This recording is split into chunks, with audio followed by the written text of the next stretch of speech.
Hey guys, welcome to the channel. I want to give you a little bit of an update on what I've been, just some of the thoughts that I've been going through with regards to this journey. As you guys know, this is my personal spiritual journey.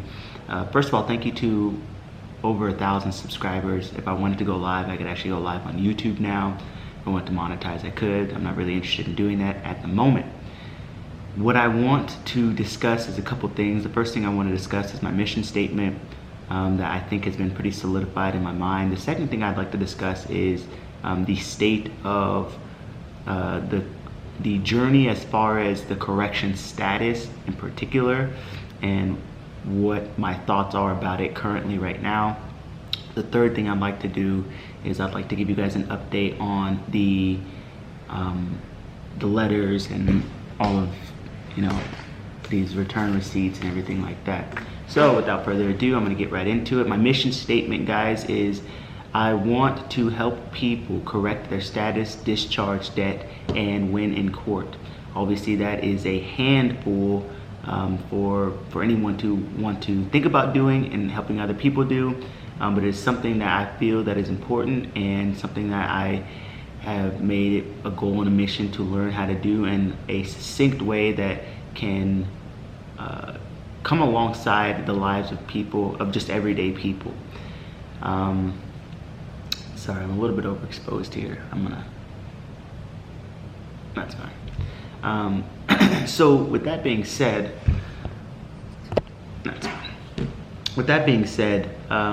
so those are my three goals: to help people correct their status, to help them discharge debt, and to help them win in court. Obviously, there's a lot of information and a lot of time and effort and energy that must go into that, so I myself have to see the results.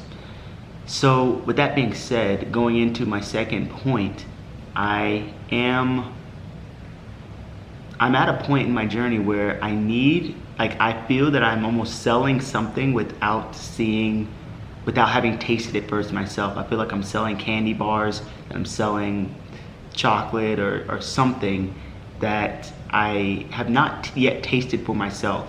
And so I feel like I believe this is a spiritual journey for multiple reasons.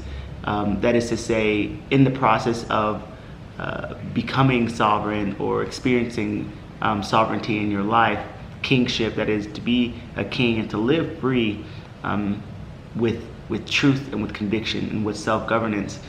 I think that there is an aspect of that. Again, it comes from the inside. So whatever spiritual laws that you abide by, whatever moral compass, whatever creed or rituals or tradition that you follow or do, I think that is important to tap into that. I think it's imperative to do that. If you don't have any laws or any bylaws or spiritual laws that you yourself have very clean cut, I can on this channel give you a few that you might find interest in. I happen to think at this moment that just my honest opinion, that while all of the correction stuff is dope and good, and I think that there's obviously a way to do so, I don't want to be on the defense. I want to be on the offense. Right now, it feels like it's kind of like, it feels a little bit like an illusion. It feels a little fake to me right now. I'm just being honest about it. I got a credential card, I got my name on the land and soil, and I think with the 928 paperwork, I think that there is a specific goal in mind for that. That is, we want to be a part of our international government, of our government as a people, but we also want to be involved in the international affairs and do all that stuff. I think that's fine. I think that's great. I think that there are a couple of practicals in my mind that need to be solidified. One, I don't think that people should be afraid to drive on the road. I think there are millions of people who have fear, anxiety, worry, stress about going out on the roads, particularly men of this pigment, but we are all the same anyways. But at least from what the news tells us. I mean, I could be completely off about that too, but from what I perceive, there is definitely some racial discrimination with regards to policy enforcers. That being said, I would like to be able to do so and be able to hand them something and say, hey, you know, do not detain. I am on the do not detain list. Here's my international driver's license. So I think there's a way to do that. I'm looking into that currently. When I find that out, I will put out that information. Secondly, and I've had access to that information, but it's just a matter of me doing it for myself, and I just need to see it for myself, because I really don't want to. And this channel, again, I've been giving out help, but really it's a documentation of my own journey. It's a documentation of what I am doing to help myself grow in the ways that I believe is proper for me to grow, okay? And follow the convictions for me. The third thing I wanted to talk about is I've gotten a bunch of these green letters back, these return receipts back. I'm getting them all back. I have yet to get the one from the Secretary of State, but all of these are for, you know, for Discover, for Cleveland Heart Lab, all these other things. Here's the deal, guys. They're still sending. I did get one from the Secretary of State. Dope. So Anthony Blinken, the Office of the Secretary of State, he does now have my political declaration, which is great. The Department of Internal Revenue Service, they also have my, they know that I have done that. So what does that mean? I don't know right now. I can't, I don't know yet right now, but at least these two give me a little bit of hope that there could be some evidence of, superior evidence of me not being in there or under their jurisdiction or under their laws, codes, ordinances, regulations, mandates, etc. So I'm still getting letters, guys.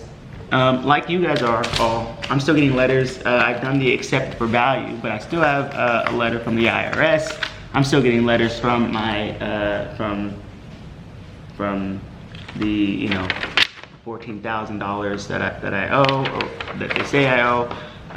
But the thing is that, so the accept for value that I was sharing, I wanted to try it for myself. I'm not seeing the results that I wanted to see. That's okay. We fail forward. And I wouldn't even say it's a failure. It's just that, I guess, it didn't work. So I guess technically it is a failure. But anyways, if we fail, we do fail forward. And that's okay, because we always come into more understanding, we always come into more knowledge, which I did come into. I have spent several hours looking into a different way of being able to discharge debt.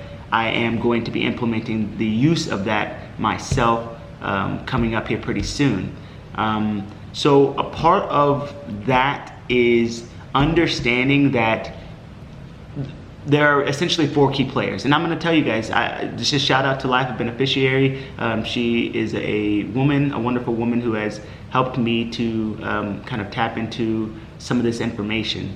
And basically, she says that there's 4 different players. Okay, and the first player is you. Then you have the banks. Then you have the Treasury, and then you have there's one other person.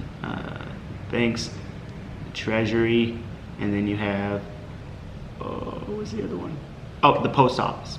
The post office or the postmaster or whatever. Okay, there are four players in this.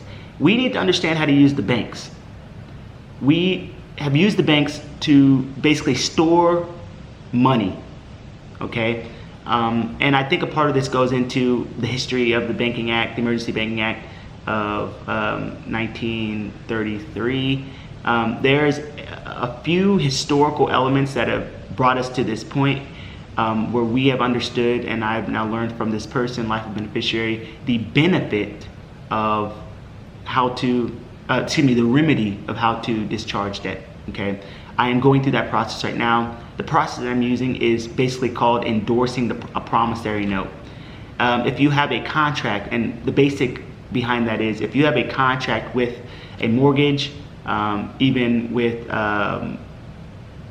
if you have child support, if you have a car payment, all of this is a contract. okay? And so because it's a contract, it is essentially, from what I understand, also a promissory note, okay? It's on, you know, a certain type of paper right now, but what we would need to do is basically get it onto a specific type of paper. And once you can get that contract on that specific type of paper, there are all these steps into going into how to essentially get your debt paid off by endorsing the promissory note. We autographed our contracts. Instead of autographing it, we should have endorsed it. Obviously, we didn't know. I didn't know. So I'm gonna go back and I'm gonna endorse this, and then I'm going to send it in. I would like to share that process with you guys, but I'm going to go through it myself as I go through it, and I want to check to make sure, because you know, intellectual property, etc., etc. I want to make sure that it's all good and fine to share. Once I do this, I hope to see success. That being said, we are connected to an abundant source of life, love, truth, understanding, freedom, and all of these wonderful things, okay? I am a solid and immovable spiritual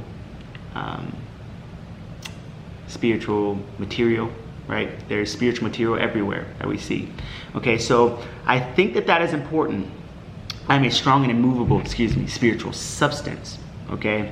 So there are some things that we have to get in line with, and we have to believe. If we are selfish, greedy, hungry for gain for ourselves, if we only want to possess, if we only want the substance of things, we have to realize that possessing the substance will end up leaving you emptier than you probably came, okay? If your reward is to get something out of this, to get, you know, be greedy, to be whatever, then it's not going to work. It does not work like that. We have to tap into the consciousness of the abundance that we are connected to. As you connect to that abundance, I think that's when we see these things. So that's what I am doing in my life. That is my spiritual practice. Again, this is a spiritual journey. Every idea, everything that you see is a creation of the mind. So the mind exists. The mind is made up of energy. It is made up of intention. Everything that you see is made up of energy and intention. That is matter. If you are, then you are made up of energy and intention. That means that that there is intention in your existence, that there is energy in your being, okay? The same non-physical energy that created the world lives and resides within every single one of us, and as long as we are able to tap into that source, we can create the reality that we want for ourselves. The reality that I want for myself is I want to see results, but I want access to the things which have been duly and divinely attributed and passed down and delivered to me, okay? At some point in time, I want to share with you guys the Dogon mystery myths. I want to share with you guys a little bit more about the spiritual laws. So I think on our next video we'll talk about the Dogons, we'll talk about spiritual laws, and we'll talk about how I'm going about doing and discharging my debt. Okay, that's about all I have to say at this point. Many blessings to all of you. You are an immovable and strong spiritual substance. Believe it, accept it, know it, value yourself, see yourself for what you are worth. Recognize that this is a journey, and this is we have to go inside to have access to it. God has hidden himself in the last place that men would have hoped to look, and that is within. Okay, so take a look within, be still, and know. Search your heart, find for yourself what you want. You will go through frustration. I was going through frustration this last week. It's difficult, it's burdensome, it's overbearing, it's hard, okay? It's the narrow path. but wide is a gate that leads to destruction, and then that destruction, to me, that just means people not living up to what they were purposed to live up to, people not achieving the potential that exists within them. And to me, that is a waste, and to waste gets destructed. Okay, so I hope you guys got something out of this. We'll see you on that next video. Many blessings to you, and I'll see you then.